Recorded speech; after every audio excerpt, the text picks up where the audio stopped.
todos, bienvenidos a Hack Kids. Hoy estamos aquí para mostrarles qué es el segundo video. Gracias a todos por ponerle like a mi video y gracias por hacer todo lo que puedan, y voy a hacer más esfuerzo para enseñar más y hacer todo. Ahora lo que vamos a hacer es el que el gato hable. Miren, ustedes tienen la banderita, ponemos aquí la banderita, arrastramos hacia el lugar de proyectos y esto es el lugar de proyectos.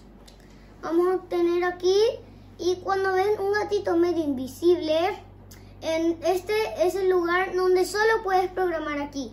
Si le pones al lado de tu gato en la pantalla blanca, miren, se mueve hasta aquí. Ok, pero lo que voy a hacer es poner real. Voy a poner aquí apariencia, pongo apariencia y voy a ponerle el primerito de todos que dice decir hola por 2 segundos. Miren, si yo le aprieto decir hola, le aprieto un clic y dice hola por 2 segundos. Pero si dice miau, vamos a ver, ustedes pueden borrar la palabra hola y ponerle miau. Le ponemos miau y dice miau. Y aquí dice miau.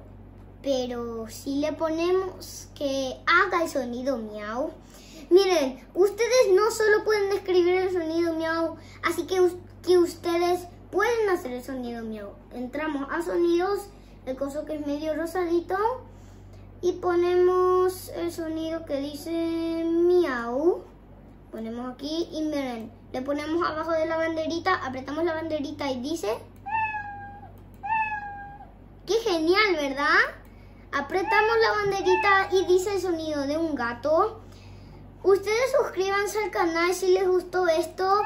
En el próximo canal van a ver que vamos a hacer muchos videos más. No les voy a contar porque es secreto.